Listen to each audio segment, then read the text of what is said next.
Welcome to The Journey of a Singer with me, your host, Nick Pritchard. This is the podcast where we dive into the fascinating and unique journeys of those individuals within the creative industry. In today's podcast, I chatted with TikTok sensation and vocal coach Sheridan Coldstream. Sheridan is an industry-leading singing teacher, vocal coach, and confidence coach. He was the winning vocal coach on BBC One's primetime Saturday night show, Can't Sing Singers.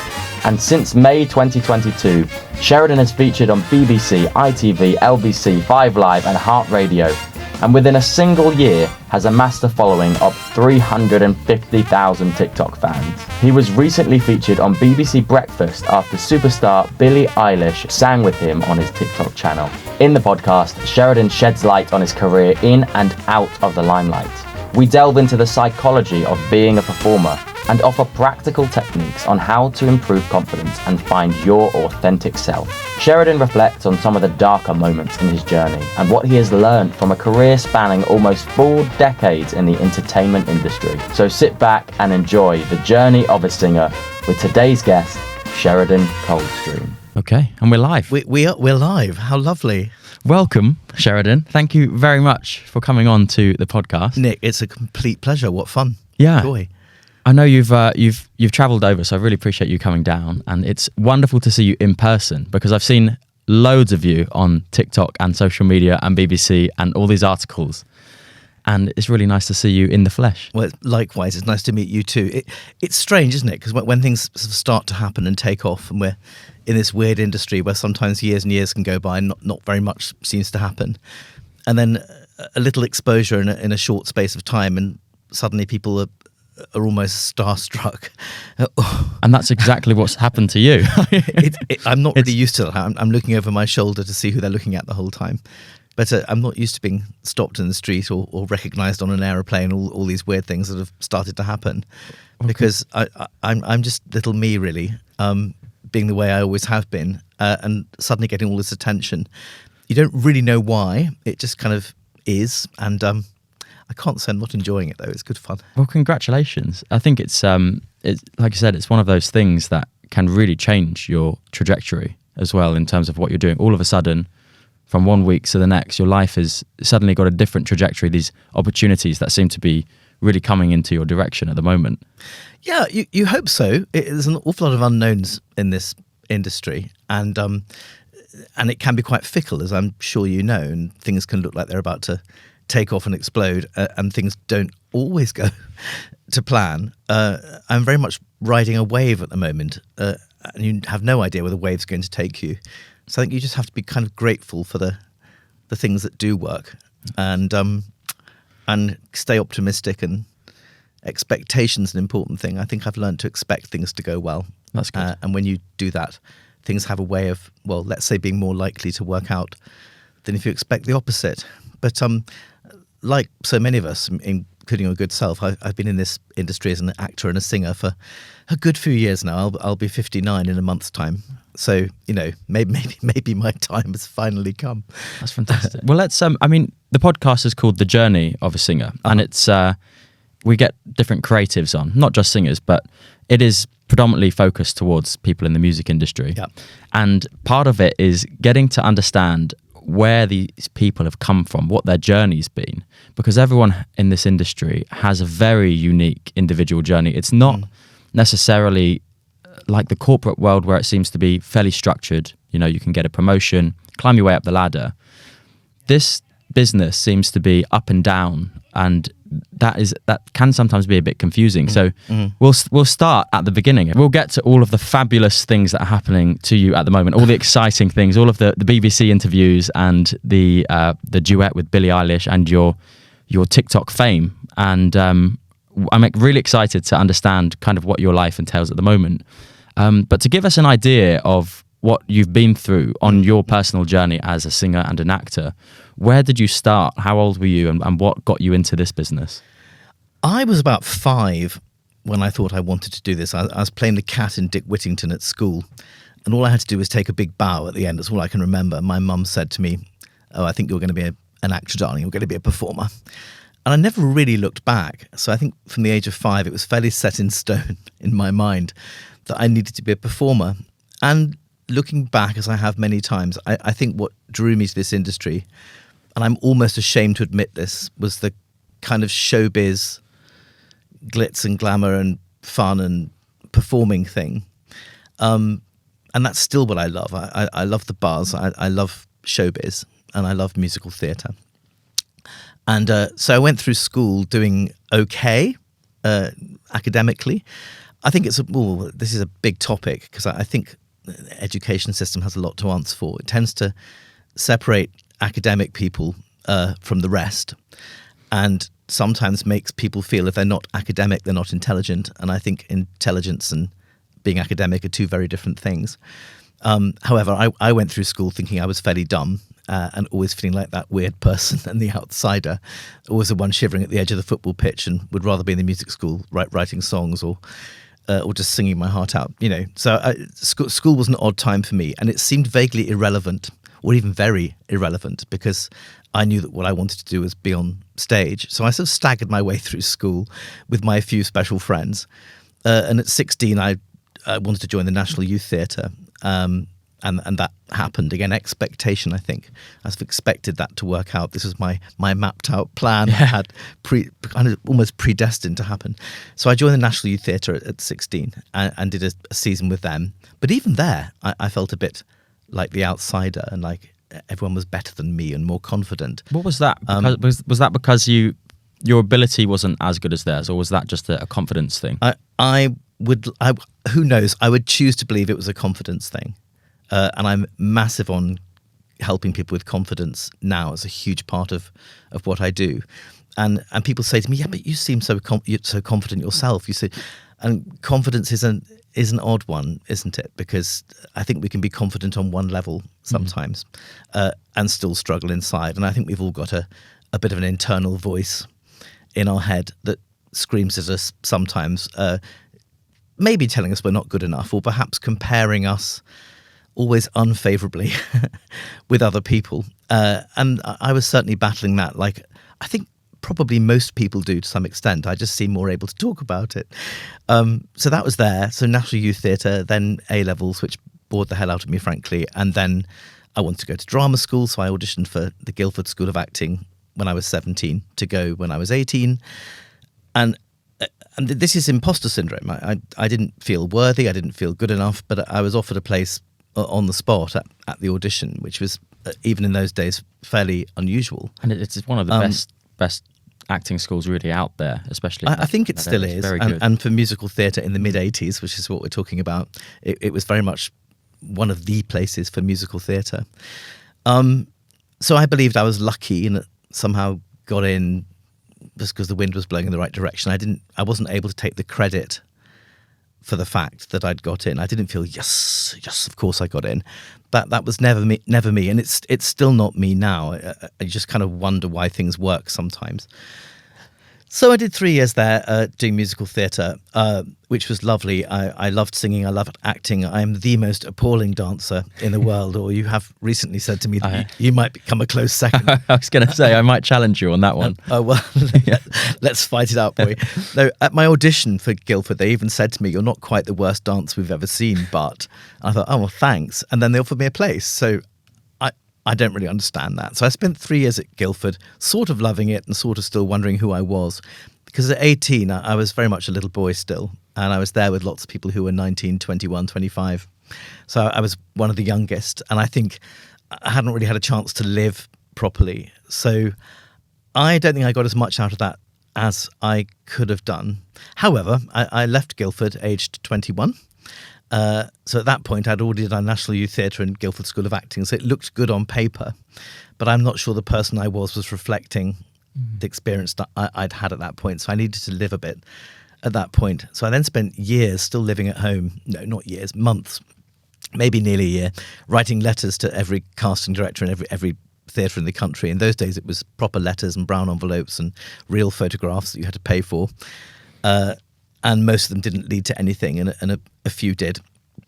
And then what happened nearly a year later is I got offered my first job as an actor, playing Eustace Scrubb in a play called The Silver Chair, which is part of the Lion, Witch and the Wardrobe C.S. Lewis series. But it wasn't grand. This was a school's tour. And at the audition, there was a girl in the waiting room waiting outside to go in. I chatted to her a bit, and she said, "Are you auditioning for the Silver Chair?" And I said, "Yeah." And then they called me in. And I went in and did all sorts of things, including yodeling, which I still do.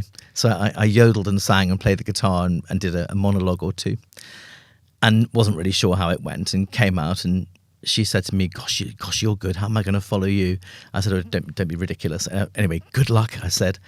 And I went out and got into the car. My mum was driving me, and she said, Who was that pretty girl in the red leggings and the violin? I said, "I have no idea, but she was going in after me for the audition." Anyway, long and short of it is we both got offered the job. And first day of rehearsal, it was like, "Oh, you? Oh, hello, I'm glad you got it too." So we were playing opposite each other. We've now been married 33 years. So I had a feeling that was the punchline. I thought, please tell me this ended up going somewhere. Where is this going? Yeah. In fact, she's just this second taking the dog for a walk and parked outside with me. That's amazing. So that's how I met my wife. And that gave me a lot of validation and confidence in a way. We then worked together quite a lot in musical theatre and theatre. We did a season of Rep in Lincolnshire, playing opposite each other in plays like Dial M for Murder and stuff like that, which was really, really fun. Then I had my break. I was at this point I was also working as a singer, but always separately from acting. My training was in musical theatre. I was always too short to play Raoul in Phantom of the Opera, or I didn't get into Les Mis and stuff like that. But I was doing songs from the shows, concerts on the Kent coastline in sort of seaside theatre type venues, the kind of thing. Quite fun gigs. But my acting career was sort of separate. So I got offered a farce in the Princess Theatre Hunstanton, which was a proper theatre, and the play was called Hands Off My Crumpet. And it was very much kind of Carry On type vibe, as you can probably get from the title. But I did that, and in the audience was sitting a West End producer called Vanessa Ford, and she was recasting the West End production. Here's a theme here of a C.S. Lewis play called The Lion, the Witch and the Wardrobe. And she said, "You'd be perfect for Peter." And so that led to that. So suddenly I'm in the West End playing Peter. How old were you at that point? What was that? 23? Yeah. About 23, yeah. So I did that, and that was 6 months in the West End, and then a national. Fantastic. I think it was 6 months, and then a national tour of all the big. So no fame here, but just solid acting work for a bit. So was it the case back then where you would have one agent who would do your TV, film, commercials, and theatre? Was that who you went to? Yeah, let's talk about agents for a bit, because when you leave drama school, don't you think everyone pins their hopes? Well, on my day, it was all about having an equity card. That's different now. In the old days, it was a closed shop. You couldn't work without an equity card, and you couldn't have an equity card without working. Nowadays, you can sort of join equity. It's not such an issue, and you don't even have to be a member of equity to work these days. But in my day, that was an issue. And having an agent was always like the trump card. If you had an agent, you were going to work, and you'd leave drama school. It's all about whether you had an agent or not. I must have been through more agents than I've had hot dinners. I think, no disrespect to the agents industry, but I think the actor sometimes expects too much from that. Yeah. And maybe if you're an absolute mega star and you're signed with Curtis Brown and your name is David Tennant or Olivia Colman, then perhaps an agent can feel the work that gets offered to you. But I've always found, and I still find to this day, that everything of value, or nearly everything of value that's come to me, has come direct to me because of the work I've put out. That's a really interesting thing to say. I think a lot of people might actually resonate with that. I know I certainly do. And I've got an agent, and I've worked with various different agencies, but it is a weird thing where the bigger roles and the big breaks or the bigger situations have seemed to come from within and not via an agent, which is strange when you think about it, because it's their job to push you in the direction of the roles which are bigger and better in a lot of ways. Yeah, and it'd be very easy to sit here and say that agents aren't all they're cracked up to be, and I don't want to say that, because I'm sure there are some very effective agents and some performers who have fantastic success as a result of what their agent's done. And I have 2 agents now. I have a normal, a kind of commercial agent who gets me TV commercials and advertising campaigns and that sort of thing. And some of that work wouldn't come to me without that relationship. So thank you, Layla, for that. Yeah. And I also have relatively recently acquired what's called an influencer agent, which sounds ridiculous, doesn't it? You're an influencer. I know, because suddenly you find yourself, I was so scathing about the term influencer. I thought, oh, sorry? Why would you want to make being an influencer your job? Because in a sense, we all would rather be a good influence on people and life and anything we come into touch with than not. But to make it your goal in life to be an influencer, to me, has a tone of arrogance about it. Actually, most people I say this to kind of agree with that. The word is a bit misleading. There's a connotation, isn't there? There is a connotation. And these days, I mean, firstly, it didn't exist 10 years ago to be an influencer, really. And now it has this connotation of, I guess, self-obsessed people that are posting photos and such online. But the problem is social media has grown to a point where you almost can't not be an influencer in some respect to be part of this game. You almost have to play ball a little bit with it. Yeah, I think so. I mean, I've got to be honest, I absolutely love it. Yeah. You seem to enjoy, from your videos, I know we're sort of jumping off track, but that's absolutely fine. But from your videos, you seem to very much be enjoying it and enjoying this new chapter that you're going through. I'm having a lovely time. And sometimes you think, who do I think I am? Why have I got the right to do this and say this? And why do people like it? And what is the magic? And I have no idea. But rewinding back a bit, so you've done the shows in the West End, and not loads, loads. And that was during its C.S. Lewis thing, and 23, 24, around about that kind of age. Yeah. We're talking, a good 25 years ago. Gosh. Then I had a patch where I struggled for a bit and didn't get much work. I think the last professional job I did was understudying Noddy in Noddy the Tour. That was a national tour. And I was just the understudy, and I was playing Bert Monkey and Sailor Doll. So my career had, when you've aspired to play Hamlet and you end up playing Sailor Doll and Bert Monkey, you really begin to wonder if this career is all it's cracked up to be. And then I told a famous lie because I was at home as an unemployed resting actor, and someone rang me up and said, "Do you teach singing?" And I said, "Yes." And I didn't. And they said, "When can you book me in?" I said, "How about tomorrow?" It was the next free day in my life. I could have said today. And so my first singing student rocked up 24 hours later to my small 2 up, 2 down sitting room with a piano in it. I had to throw my wife and 2 babies out. I had, was it 1 child or 2 then? Anyway, basically we only had 1 room in the house with a piano.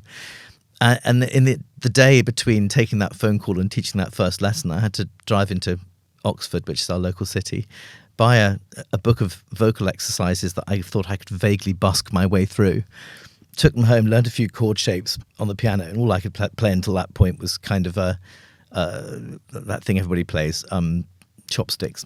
Yeah. I couldn't play piano at all. I've never seen myself as a musician. This is the other weird thing.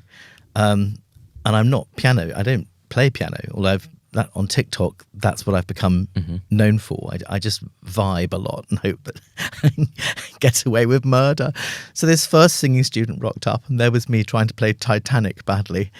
Wow. And it was shocking. But actually, the end of the hour came, and she enjoyed the lesson. She was then made redundant, so didn't come back. She had no money. But that classic moment where I thought, I quite enjoyed that. I thought, I can sort of do this. So, yeah, I'll tell you a really cool story. So I woke up one day, probably, where are we, 1998. So a few years have gone by now. And I'd probably been teaching singing for, at that point, about barely a year, I think. And we'd just moved into a new, bigger house. And I woke up one day thinking, total vocal, that's cool. And I had this weird thing, and I feel almost a bit too pleased with myself saying this, but I thought, if I'm going to be a singing teacher, I don't want to be that little guy that does singing lessons. I kind of want to be the singing teacher, which probably sounds awful to admit. I think it's fantastic to have that ambition. You're very sweet. I wasn't even calling it ambition. It was just a need. I think because I'd grown up always feeling slightly insignificant. And I don't want to over-push this because I wasn't a miserable child, but I wasn't a blissfully happy teenager either. I kind of never knew where I fitted in. I felt like the outsider. And I talk about this freely because I'm so proud of being unique and different now. And so a huge promoter of being the real you and being unique and not trying to fit in. And no one got anywhere in life by doing what everybody else does. Mm-hmm. And So- also, it's really tricky at that age when you're growing up because you don't really know who you are, and it takes that life process to figure it out. Oh, I'm years. still on it, Nick. Yeah. I'm still figuring it out now. Well, your point is a really good one where, you shouldn't worry too much about trying to fit in too much, because you can really get wrapped up into that. And being yourself is often the best way to go. And it's funny because being yourself, as we've just said, can take a bit of time to figure it out, and it's an ongoing process. What would you say, just as a side point to that, where you've got that dichotomy of being yourself but then not knowing yourself? How do you navigate? How do you try and find yourself a bit more? That's a very good question. Well, I talk a lot about the little voice in your head, because I believe we acquire over our years of growing up and upbringing and nature nurture, a mixture of all things and the things that happen to us. We acquire a belief about ourselves, which scientists call a paradigm, which is a series of held beliefs, many of which aren't true. So I choose to believe that our ceiling in life, our potential, is as big as we want it to be, and all that stops us achieving those things is a kind of limited belief that we have because of our inner voice, our little voice. So I always say to people, the little voice in your head isn't you. So if it tells you don't think you're good enough, or everyone's better than you, or going to fail again, or you're not up to it, or whatever it might be, or you don't deserve to be happy even, that's a little voice in your head telling you that, but it's not Sheridan, it's not Nick. And just by noticing that little voice when it doesn't help you and it doesn't serve you, I'm able to separate from it and know that the real Sheridan is the best Sheridan. And that's when things start to work out for me. And people sometimes say, yeah, but that's a bit simplistic. I say, no, it's not, because you can get really good at noticing it. And if noticing when your thoughts don't serve you becomes a habit, rather than letting the thoughts dictate who you believe you are, then you generally reprogram that subconscious unhealth. So that's kind of what I've done. But as I woke up on this day, so I'm rewinding a bit, and got my computer out and typed the words total vocal at the top of an A4 sheet, a Word document, and was rather pleased with the words total vocal. And I let my mind roam free and typed all this stuff out, and I write, right, one day we're going to be not just a singing teacher but the singing teacher. We're going to have a brand and it's called Total Vocal, and we'll be recognised worldwide, and we'll have little academies all over the country. We'll make appearances on television, and we're going to be a force to be reckoned with. We're going to help singers achieve confidence and self-belief and improve their technique. Wrote all this stuff out. We're going to have a brand with a t-shirt logo boldly printed on the front and all this stuff. Printed this off, put it in a quality envelope, only the best paper will do, and popped it in the bottom drawer of my desk and left it there and forgot about it. Then a lot of stuff happened, and a few years later I found the envelope and opened it, and pretty much everything I'd written down had come true. And some of these books written by success gurus say, if you want to achieve success, write it down. Because once you've committed something to paper, you can't do that without thinking about it first. And then seal it and put it in an important drawer somewhere. Important paper, an important desk, and important drawer. So you attach value to what the Americans might call a dream. Mm-hmm.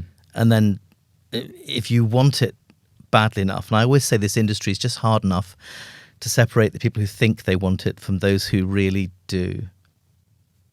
Absolutely. I live by that. Yeah. And I've seen this with so many performers and people I coach. If you want it, it's just hard enough. I'll say it again. It's just hard enough to separate those who really want it from those who just think they do. And possibly also those that probably haven't known anything else. If you've done something your whole life and it gets really tricky, but you don't really have an option B. You've literally taken my next sentence out of my head. I officially love you, because I actually say to people, if you want to make it in this industry, don't have a plan B. Right, yeah. And you got there first. Because how dare you? I'm so sorry. Who's the interviewee here? But do you know what I mean? If you say, I'm going to give it a really good crack at being an actor or a singer, if it doesn't work out, I'll be an estate agent. Guess what you're going to end up being? Yeah, because the problem is, being an estate agent is always more convenient and always an easier option, and you will you will always in this industry end up at some form of roadblock where you think, goodness me, how do I get past this? And if you've got someone knocking on your door saying, hey, I'll give you a nice steady salary and you can just come here and work for us, then there's always going to be somewhere that has a salary just enough to buy your dream, and that's when you take it if you have the plan B. Gosh, you're so right. I always say to people, work out what defines who you are. Work out, because people, this sounds really cheesy. People say, what do you do for a living? And I always want to answer, you can't quite say this because it sounds glib, but I always want to say, I'm just me for a living. I'm Sheridan for a living, which I'm so blessed because that's literally true now. And people come and see me in my studio, or I'm on TikTok, or I'm here, and I'm just being me. And complete with vulnerability, because vulnerability is the best way to communicate, because we're not being vulnerable, we're wearing a mask. If we're wearing a mask, we're being, to some extent, not authentic or not quite real. So by dropping a mask, which includes being able to sit here and say I felt like an outsider, or I felt like the weirdo at school, all that stuff, that enables you to connect better with other people. Do you know about Patsy Rodenberg, the theatre director, and her first circle, second circle, third circle? I've heard, I don't know if it's the same story, but I've heard a similar story about the circles. Is it along the lines of that in a circle of people you basically become the average of? No, that's also a different philosophy. Okay. Can we? Let's have yours. This is something that I will definitely attest to, and it's certainly something that I've kind of considered a lot going throughout my life. But the idea is that the 5 people that you hang around the most, you become or are the average of that product. So if you hang around with 5 people that love to go and eat Chinese restaurant every evening, and obviously you're friends, so you get invited along, you will become someone that eats Chinese food just by a byproduct. And it can be down to anything. Pick any attribute, any kind of anything that's attached to a human being, and you say, well, if you're with 5 people that do that thing, then eventually you maybe will become it yourself. So the idea is to surround yourself with positive people that are ambitious, people that, whatever it is that you want. I'm quite ambitious, so I like to spend time with ambitious people that can bounce ideas off each other. If you're the sort of person that enjoys reading and that sort of thing, then maybe spend time with people that are part of reading clubs. And so that's a way to navigate your life based on the people around you, and kind of having the choice of the people around you. And sometimes maybe if somebody's a really bad influence on you, then you can take the choice to say, actually, I'm not going to hang around them as much anymore. And if somebody's really inspiring to you, then maybe you spend a little bit more time with them. You're so right. Well, I think we become a byproduct of that. Yeah, we become who we associate with. I think is such a huge factor. And also social science, I think the posh word is anthropology, but social science will do for me, tells us that we're drawn to people who are quite like ourselves. That's also true, yeah. So you're more likely to be hired if the person interviewing you is of a similar physique and look to you as well, which is, you could say that it's a judgment thing, but a lot of it is actually like a biological innate thing, a survival thing that we haven't quite consciously thought of as much anymore. It's not a conscious thing. It can be a subconscious thing that they're hiring you for that reason. I think it's probably largely subconscious. Yeah. And I think it's because it feels safe. Because another interesting fact that I picked up along the way somewhere is that we're all drawn to what's familiar to us more than what's good for us, which can be really scary, which is, to use a rather nasty example, victims of domestic abuse have a way of repeating history. So a woman who's come out of a violent relationship will quite often form another statistically violent relationship, which is so scary. Yeah. And that means they feel weirdly safer and more familiar with that danger than they would having a wholesome, strong relationship, because that's alien to them. And in a similar fashion, people get addicted to stress, and it's like, where is the logic in that? You're so familiar with the concept of stress that you'll actually seek it out and crave it if you are that kind of person that's had a lot of stress throughout their life. You will, and that kind of relates back to what you were saying about the laws of attraction based stuff. Is they're maybe subconsciously seeking that out, and they don't want to kind of push themselves outside the boundary for fear of the unknown. Yeah. I get asked a lot about the law of attraction. Let's talk about this for a minute. Can we talk about the law of attraction? Absolutely, absolutely. It's a topic I enjoy talking about. I call this, I think I may have said this to you before, but I believe in a little piece of magic. I do actually do magic too, but that's another whole conversation. That doesn't work on a podcast. Hey. But I do believe there's a little piece of life magic. And people like to give this different names. So if you have a faith, you might call it prayer. Some people call it the universe. Some people call it karma. Some people call it law of attraction. Some people call it manifestation. And I don't really know. And I have to say, I take great joy in not knowing things. I love not needing to know why, because otherwise life becomes an impossible mission.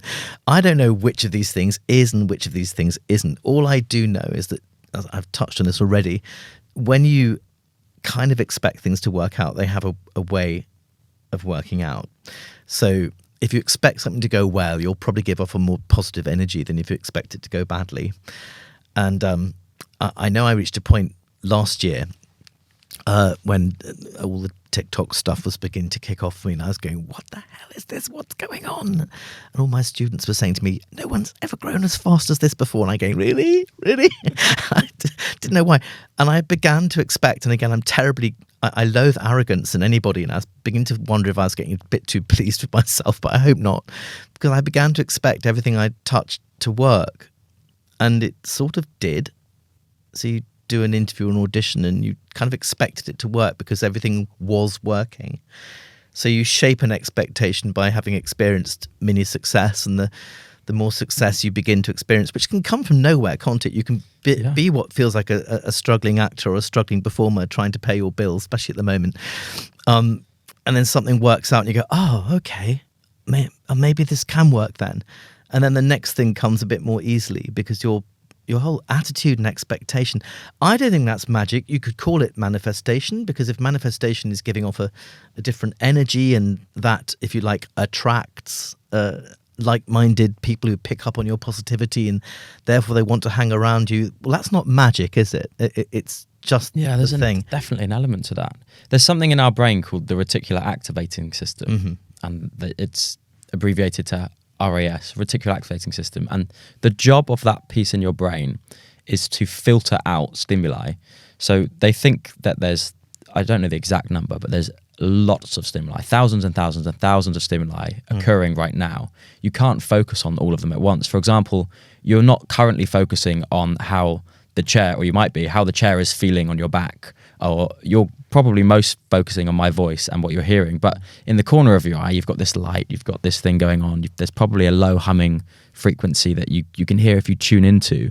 So your reticular activating system is designed to focus on the things that are most acute to survival. So whatever it is in that current situation. And if you subconsciously rehearse things and you try and ingrain things into your subconscious, or you learn things to a very high skilled level, then your reticular activating system gets very good at fine-tuning all of the nonsense and focusing exactly on what's going on. So essentially, what I'm saying is, if you can train your reticular activating system to your goals, then in your day-to-day, subconsciously, it will filter out all of the background frequency and focus on little things. Something might pop up in the corner of somewhere and you think, that's actually in line with my goal. Whereas you may not have noticed it if that part of your brain wasn't trained up as much. That's so interesting. That's like removing peripheral noise, isn't it? Yes, yeah. And there are literally thousands of stimuli. I mean, you're not keeping track of your heartbeat right now because your body does that for you.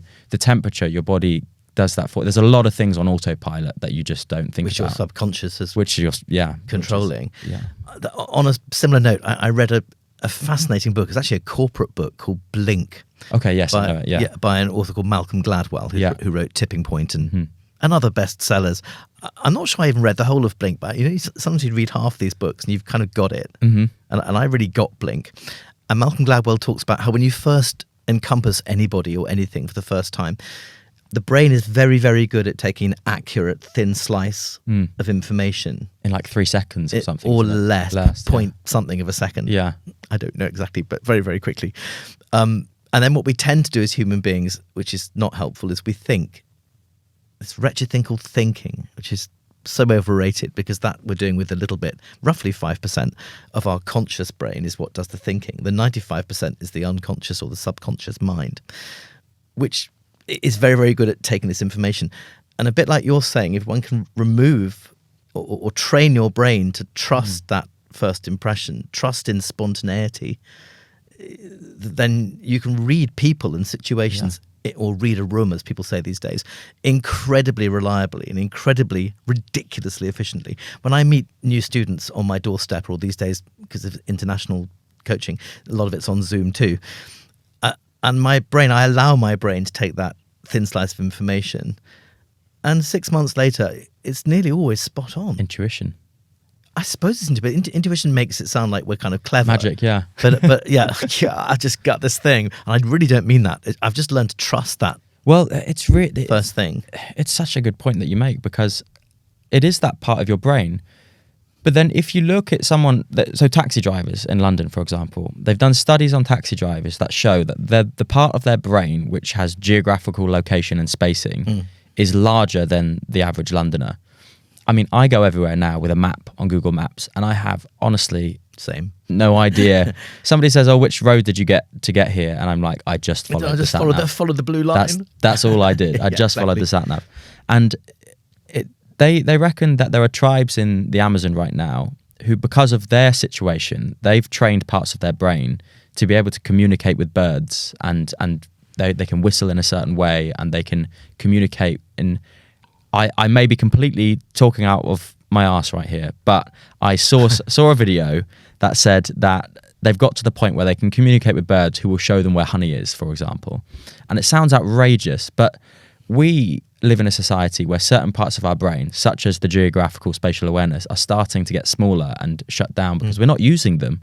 Whereas monks are using certain parts of their brain for meditation and these sorts of things, to the point where they can hallucinate on call, on prayer, or whatever it is. And the human brain is just so fascinating. You can do so much with it, and we live in a society where it's quite constrained and limited to the beliefs that we kind of have been told, and these sorts of things. So yeah, back to the point of the law of attraction and all these sorts of things, the sky is the limit. We don't know what the limit is. We're just constrained by our beliefs. You said my three favourite words. We don't know. And I think it's much healthier. If we're restricted in life by everything we know, then we're limiting ourselves massively. We don't need to know everything. And I proudly say I haven't got a clue what is and what isn't. It's, for me, it's about now. It's about being present. When you're having a conversation, you and I connecting extremely easily with someone. How good does it need to get? I mean, what are we after? Yeah. I think sometimes the best way to achieve happiness is not to think about happiness, but just to immerse yourself in things that involve other people usually. And then you all suddenly really notice, oh, I'm quite happy. There's that element of living in the moment, certainly. I definitely agree with that. There's also, and something that I try and live by, is sometimes the biggest reward is on the other side of the amount of work you've put into something. Like the longer you've spent trying to get something, and the more effort you've put in, the greater that reward feels when you've got it. And sometimes I think there's this weird balance of. I'll give an example where. So I like to exercise, and it's painful. It's not particularly pleasant, but I feel good afterwards. Yeah, and it's going through that hard thing to get the good thing. And I like to do that regularly because I feel that if I don't, then at some point I'll have to go through something painful anyway. And I feel like if I can make the choice to make the painful thing happen, then I kind of have some control over it. Yeah. And that's similar for sort of the life ambitions, where I know that they're lofty ambitions, and I know that it's going to be a hard journey sometimes, and you're going to come through sort of ups and downs. But the feeling of those successful points are only good feelings because of the work you've gone through. If it came so easily, if you had the cheat code for life, like on the old Nintendo, where now you can get this cheat code online and you can go and complete the game in a day. Whereas before it would take people 3 weeks to complete. And that's where the satisfaction came. Yeah, exactly. If you can complete it in a day, then you generally don't find it satisfying at all. So there has to be a game-like element to what we do. And that is this karma type thing where there's a balance of highs and lows, and everybody has them.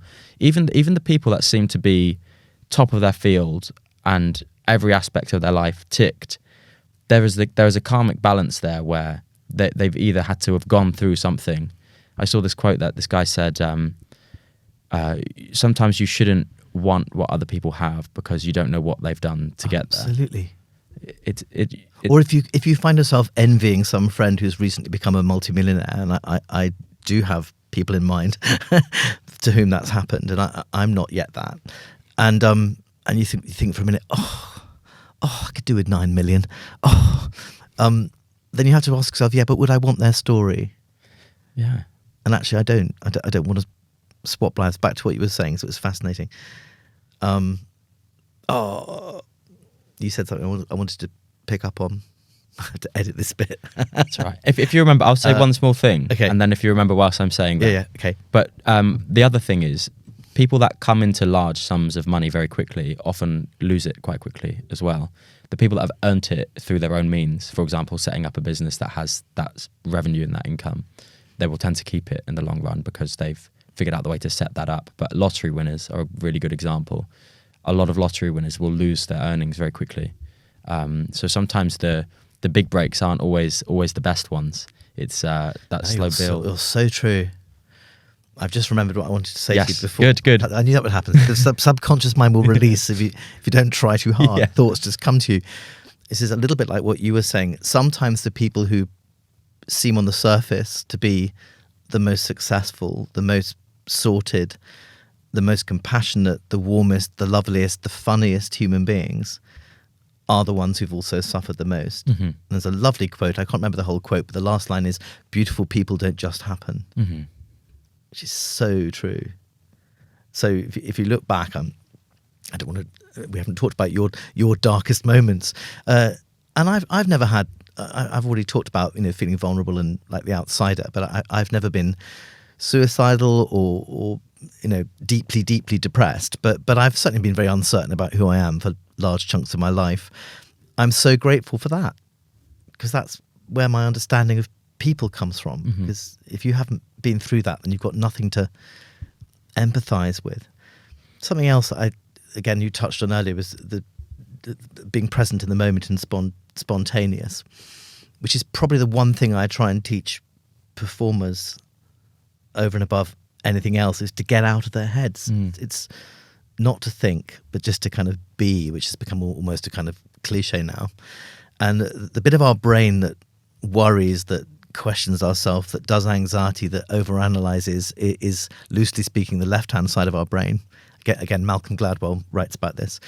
And the right-hand brain is, again, loosely speaking, where we're at our most spontaneous, creative, meaningful conversation. And that's the bit we need to be when we're performing. We need to be in that space, not overthinking, because if we're overthinking as a performer, then we're going to look self-conscious or awkward or feel nervous or be over-analysing as a singer, every note, our pitch, how much vibrato we did on that note, or all those kind of things.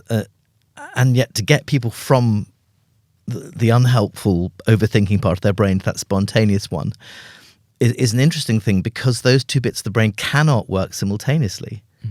You cannot be present and spontaneous and like really giving it a bit of that as a performer at the same time as worrying about whether your pitch is on or not. It's not possible. So one of my favorite things is to teach people who perhaps are inclined to overthink, overanalyze, and be very self-critical, is to make them engage in something that's visual. So I might say, and I'm going to break the rules now and look at the lens. I'm playing for lens at the moment, or playing to a light, or playing to the corner of a room. By doing that, I'm thinking in an image, I'm thinking in a visual thing. Is that the left-hand side or your right-hand side? This is the right-hand side of my brain. It's all probably reversed if people are watching this on camera. But whichever you're right for me, that's my right. And it's probably the left to anybody watching. I'm not sure how that works. But if you think in a visual So as in over there or down there, or getting onto a high note, which I'm sure you know about, landing on a high note rather than reaching up for it. Anything that creates a visual image will engage us in the present and stop us overthinking. It's such a fun thing to teach.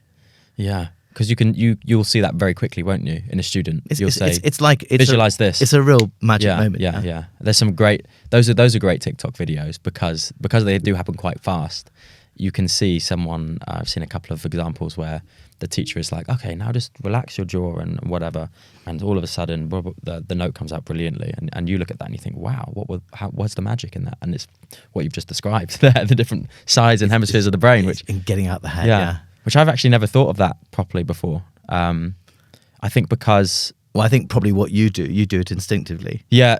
I suspect you don't overthink as a performer because you look...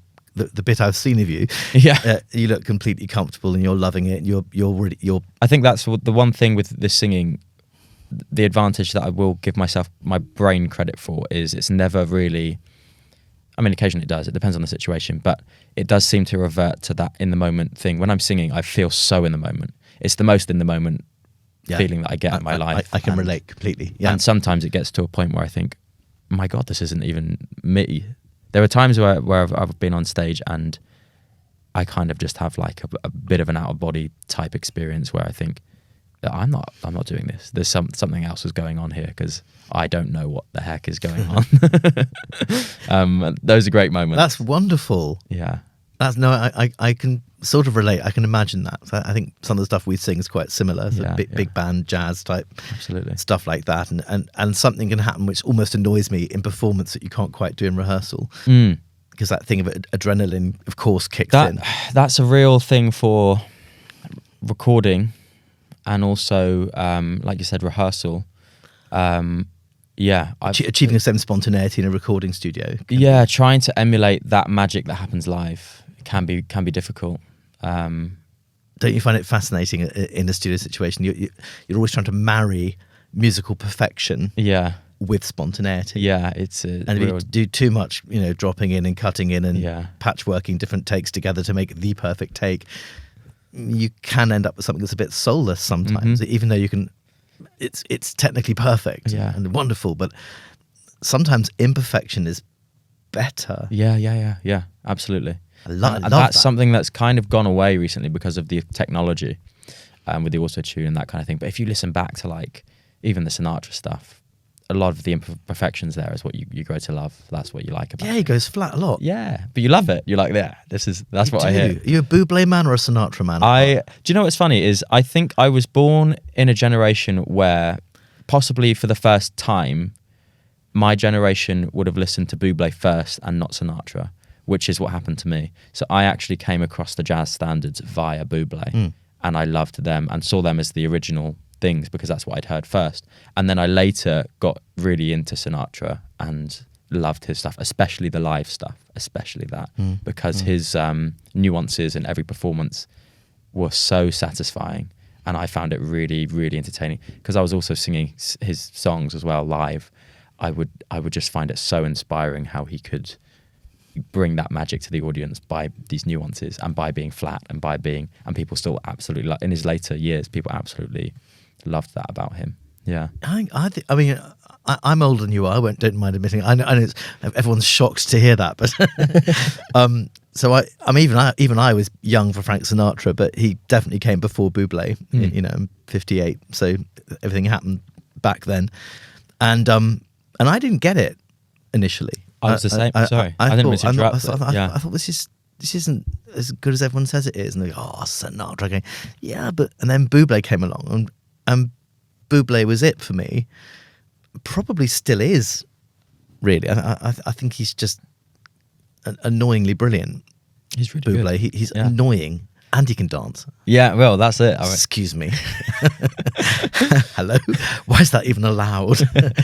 but he's super charismatic, comes across super warm and friendly, which one feels is probably genuine. Yeah. Sings like an angel, gorgeous bass register, gorgeous high notes, always looks sickeningly cool. It's a fantastic product. The thing with Bublé is his voice is so good. you can listen to that sometimes and think, oh, they would have put a bit of auto-tune on there, but genuinely his voice is that good. His voice. Have you seen him live? I've watched a lot of his live stuff, and also just by going through the jazz circuit, which is kind of my main thing is doing those jazz shows. Lovely. By going through that circuit, I've realised you can't make it to a certain level unless your voice is really good raw, because you'll end up in many places where the sound engineer is not good. Something's off with the mic. It sounds like you're singing out of a bucket, and you have to still make it sound really good.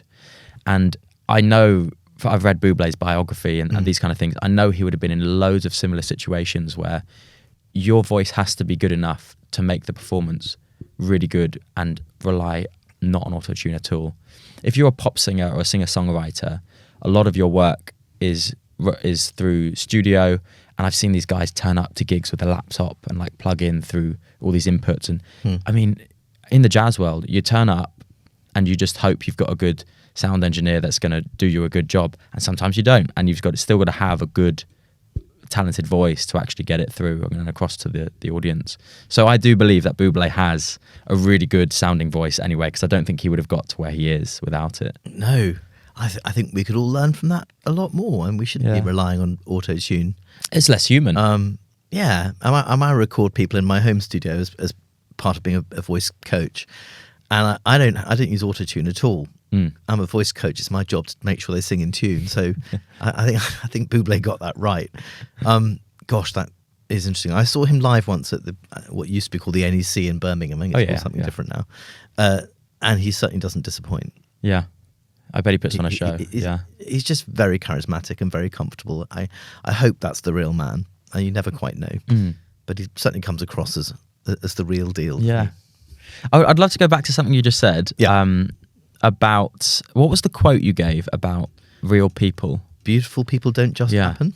When you said that, the first thing that came to my mind, because I have grown up thinking very much that, where you're a byproduct of what you've been through life, and the reason that you can be empathetic and loving to people is because maybe you've known the opposite and you haven't liked that. So if you've been picked on, for example, you don't like that feeling, and one of two things happens. You either become the bully because you're trying to transfer that onto somebody else, or the polar opposite, or you become the opposite. Yeah.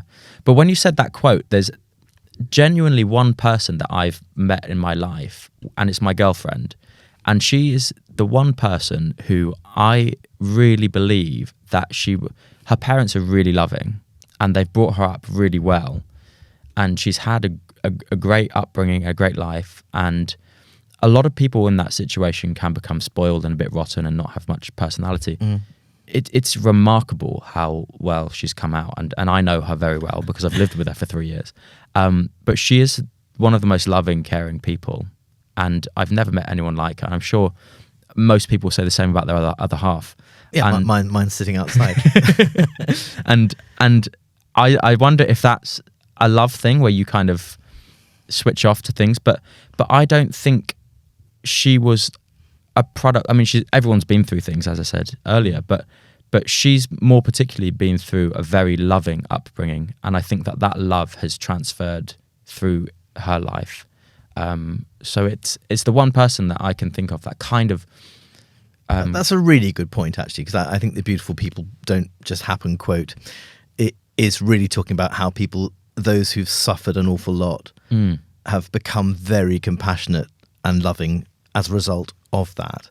But I think it's really important to note that if someone's a beautiful person anyway, we can't take that away from them. But and I think if you grow up with, and my children are 26 and 24, and biased though I am, they're both gorgeous, beautiful, loving, caring, generous, big-hearted, fun, bright people. Well, they haven't been to hell and back either, but we have given them lots of love and nurtured them. And as a parent, maybe that's the most important thing you can do, is make your children feel loved and that they somehow matter. That makes me wonder if that's how we're kind of meant to be ultimately. You know, if there was an Adam and Eve situation, Garden of Eden, and it was brought up, these two kids that were brought up just pure lovingly, and that was just passed on. And there's part of me when I look at my girlfriend and I think maybe that's just how we as humans are meant to be, and we're not meant to be blowing each other up and doing all these other things that are annoying to each other. It's a real fascinating one. No, she sounds brilliant. She's great. Yeah, she's really good. Yeah. Performer? She's not. No, she's not a performer. Probably a good thing. Yeah. I think it's a good mix. She can sing. We did a little duet for a Christmas song and recorded that a while back. Wow. So she can sing. She was part of the plays and that sort of thing growing up, but just doesn't do it professionally. Yeah. She sounds great. Yeah, she's wonderful. But you're saying just now that it's better than blowing people up. And we live in a world that we could argue is full of a lot of bad stuff. There's a lot of rubbish going on, and nothing's great. The planet's not great, and there's war in Ukraine, and there's just so many bad things going on in life. And sometimes you can sort of almost feel guilty that you're not making it your personal mission to I don't know, change everything in some way. And occasionally I think, gosh, what you do as a singer or as a coach can feel quite superficial in a way, and is this a bit shallow? Is this all a bit meaningless? And then as for TikTok, you think, oh, here I go again, dopamine rush, getting all these likes, all these followers, and yeah, isn't it exciting? And then you have to ask yourself back to what I said earlier about being yourself for a living, and what's your thing that you can give? Yeah. I'd be rubbish at politics. I don't know how to manage the economy. I wouldn't be very good in warfare either. Anyway, I'm not sure I want to be good at that. But my thing is, and I think you're the same to a huge extent, it's about people. And trying to, it sounds really cheesy, but spread some positive in a world that we could frame as a very difficult and imperfect place. Yeah, that is a conversation that I've had with myself a fair bit, because there is sometimes that bit of guilt. Yeah, well, especially if you haven't had a gig in 5 days and you're sitting there and you're thinking, am I adding to humanity by not having? I understand when I'm in the moment and I've just done a show, people, I can see on the faces, I can feel the audience, and I just know that their evening has become better. And that has really added to humanity in a positive way, in a really positive way. People go home feeling great, they'll enjoy their evening, that kind of thing. But yeah, there are definitely times when I do wonder, I'm thinking, what else could I be doing to add to... You're bringing joy. So some of us need to. And that's part of the conclusion no, definitely. And I think we can almost feel guilty about it sometimes. And there are luckily other people who are brilliant at the things that I'm rubbish at, but my area is my area. I had a very sweet thing happen last night. A lot of people duet with me on TikTok, but that's where my TikTok's gone mental, frankly, is I put piano accompaniments up and people, thousands and thousands of people duet with them and then repost them. The vast majority don't, but that still leaves thousands that do. That's actually where I discovered you, by the way. Yeah. Is it? Yes, yeah. And I did a thing the other day. I said, right, just improvise with me and make something up. And I played a kind of classic swing G, E minor, A minor, D7 chord progression in a kind of vampy, kind of broad way. And just said, guys, I dare you to improvise, because that's, again, right-hand brain. It's the most spontaneous thing you can do is scat. Let's not even go. But it's the most, because you cannot overthink it. You can't do it. You've got to let go. You've got to trust it. And you can even make up words without thinking about them first. If you trust the brain just to let go and they fall out of you, and you go, "Did I do that?" Was it this your out of body experience thing? So I thought let's test this on the TikToking world. And I watched some of them back, and some of them were amazing, and some of them were pretty good, and some of them we would talk about. They were all lovely, and it's so full of heart, and it's such a fabulous community thing.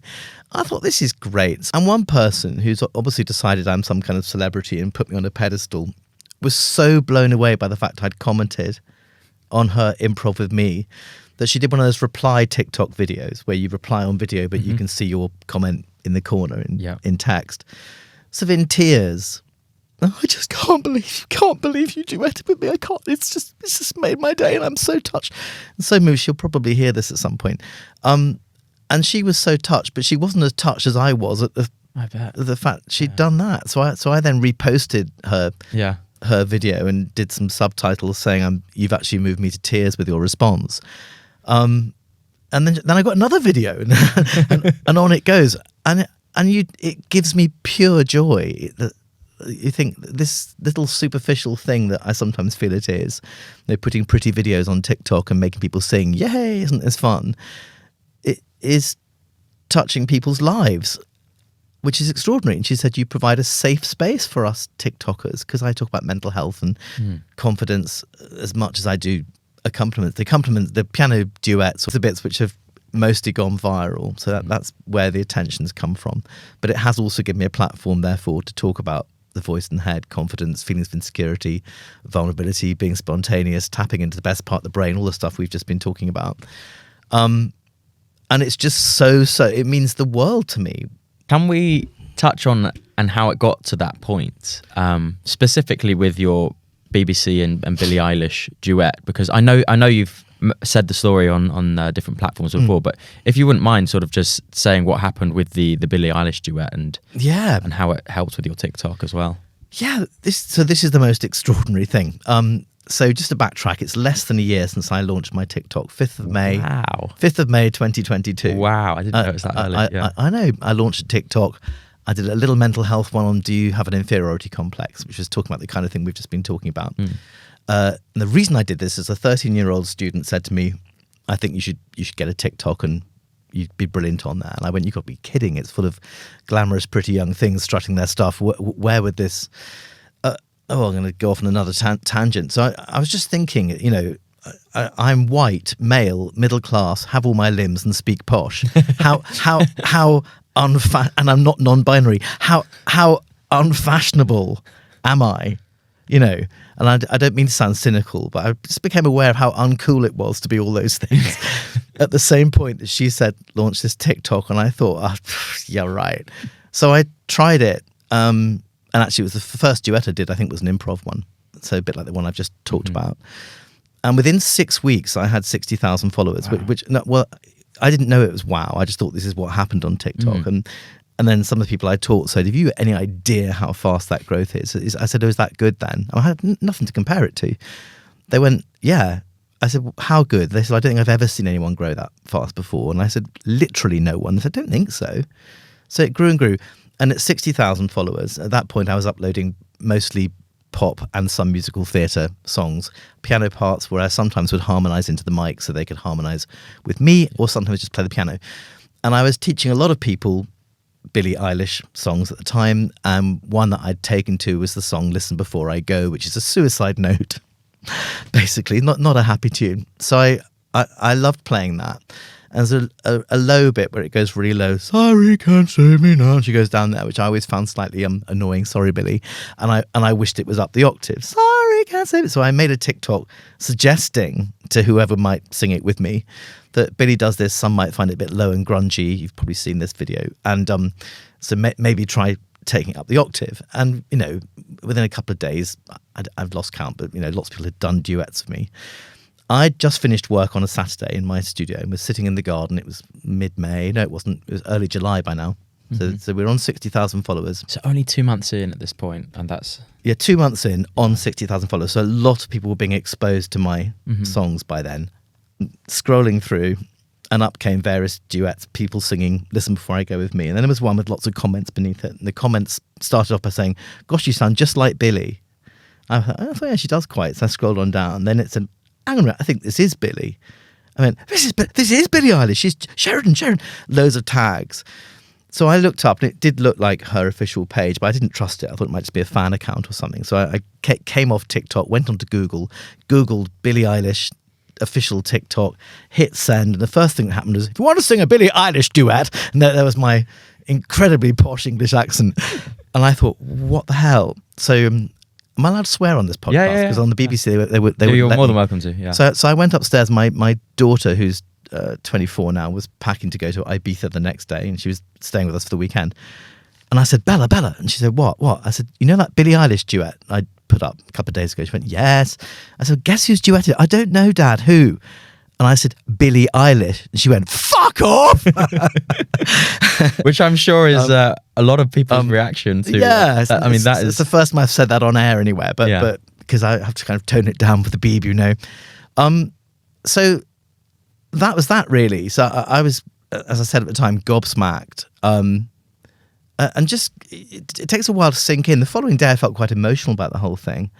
And some people think that's weird because I'm a 58-year-old guy being emotional about the fact that 20-year-olds duetted with me on TikTok. You know, what's the big deal about it? But it just did touch me. And I think you understand that. I mean, if you've been in the industry your whole life and then something like that happens, it's huge. Yeah. And I've been in this industry since 1985. Yeah. So it's been a while.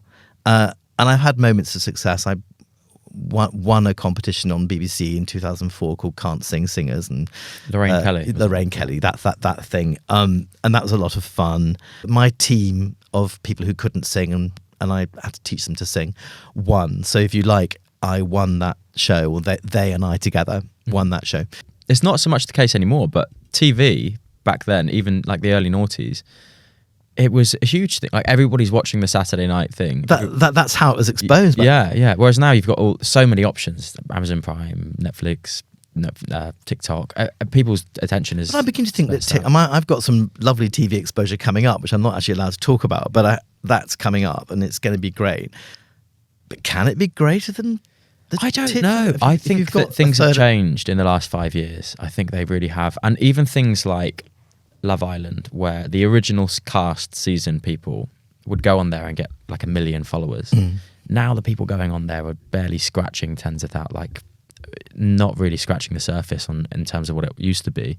And I think part of that is because, yes, it's been repeated many times. There's only so many seasons you can have before people start to say, I can only follow a certain number of. But also there is definitely more attention going towards TikTok and Netflix and these subscription services.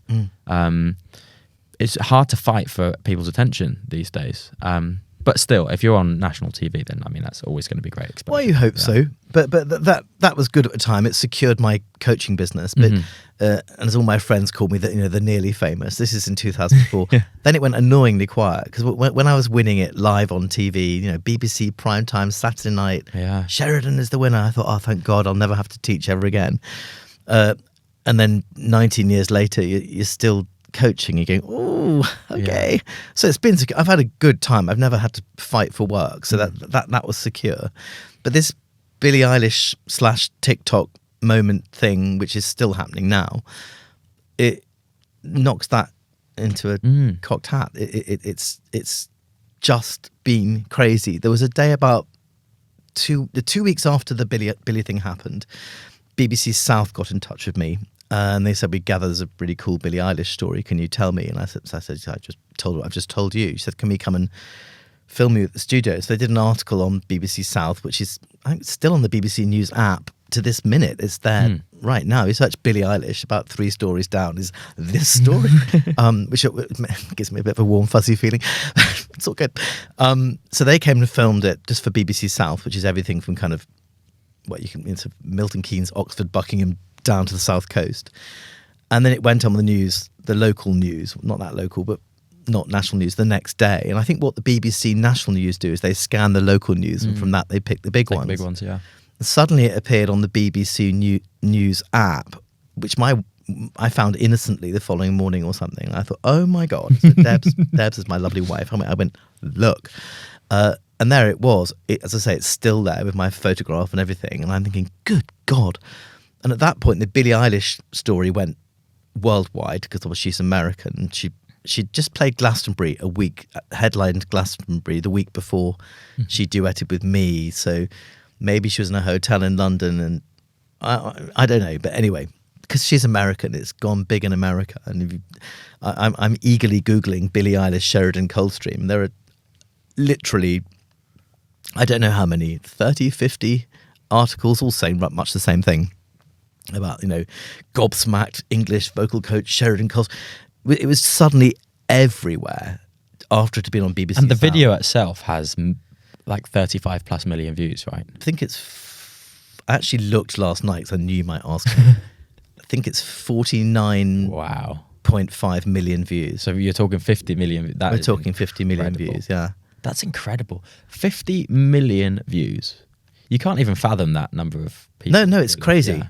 No, I have great fun working out how many O2 arenas my followers will fill. I worked out, which I don't really get this, but my following as it stands would fill the O2 arena in London, the big one, 30 times. Wow. And I'm going, well, I don't feel that famous. Yeah. Where are they all? Put on a show, get everyone down. I know. And it's sort of real and it's sort of not real because some people follow you just on a kind of whim. It doesn't mean they're a massive fan. And then you do have your super fans who contact you and sort of fall in love with you, but it's not really. It's a kind of idolization thing.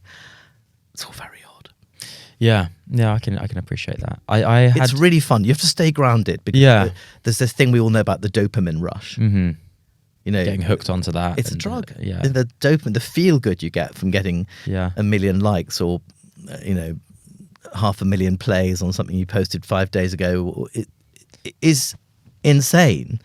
And the comments that I get are so sweet, so gorgeous, so touching, and very, very. There's no hate mail at all yet. That hasn't kicked in. Your page is particularly more positive than almost any other pages I've seen.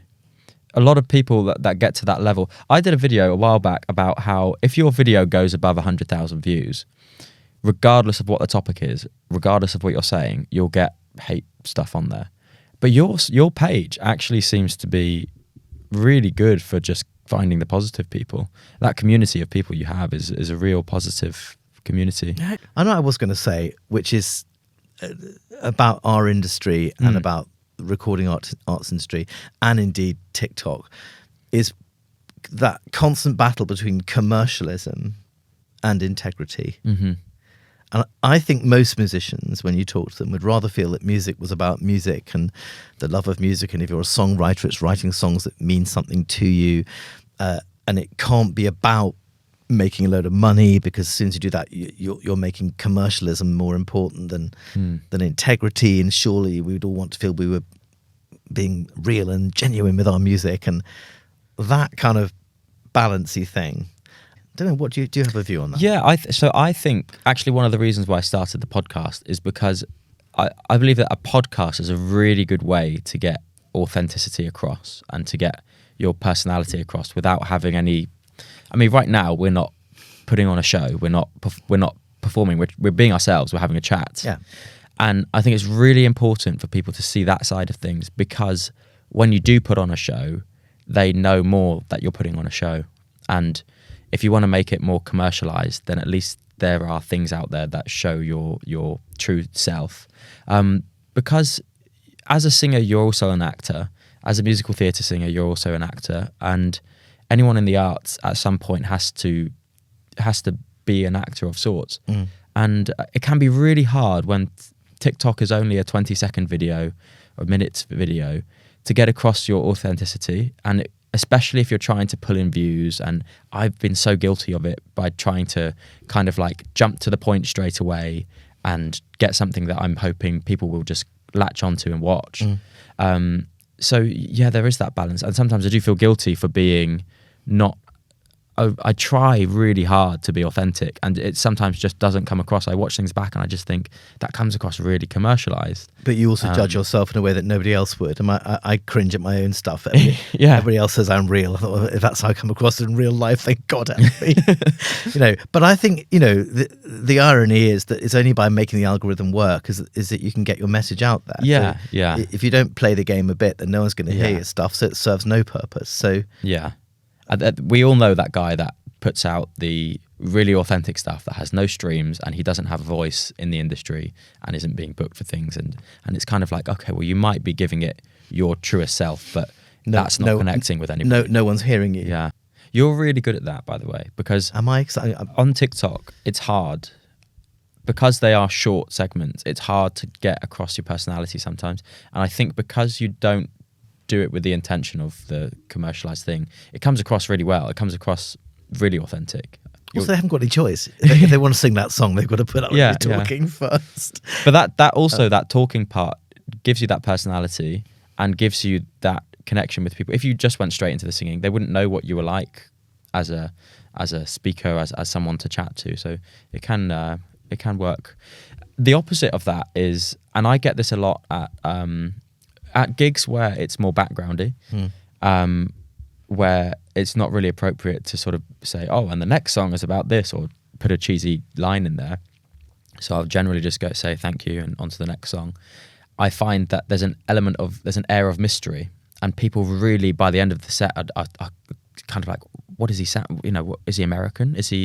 Let's go have a chat with him. That builds up this air of mystery, not intentionally, because I just don't think it would be appropriate to chat to people. Cheese and wine gigs. Yeah. Those that, you know exactly what I'm on about, those backgroundy gigs. And there are some people that do that online, and that's their thing, where it's all mysterious. But there's a lot more people now that are doing the authentic thing and are building that personal connection with their audience. And you do that really nicely, really well. Very kind of you to say so. Well, when you said at the beginning of this podcast that you get to be you for a living, that's what it's all about, is building a personal brand. And when you have that brand, you can take that different places, franchises, and people come to your singing lessons also because of your personal brand and who you are, and because they've seen your videos and this sort of thing. It's so powerful. It's a really powerful tool. Very, very. I mean, it's lovely that, and it's odd. As an actor, when you've spent years trying to find auditions, check they're right for you, apply for them, pray you get offered an audition, turn up, and there's a room full of people who look just like you, also auditioning. And then you probably don't get them, and once in a blue moon you do. That's kind of my summing up of an acting career. To what's happening at the moment, which is car brands email you because they want to do a camp. This is the thing I'm still waiting to hear if it's definitely happening, but I think it is. A little car brand called Fiat, I think I'm allowed to say that, got in touch.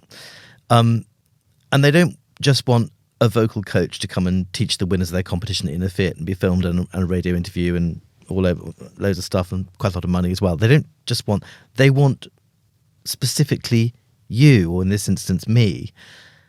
And you really are, you're looking over your shoulder to see who they're talking about. You go, what?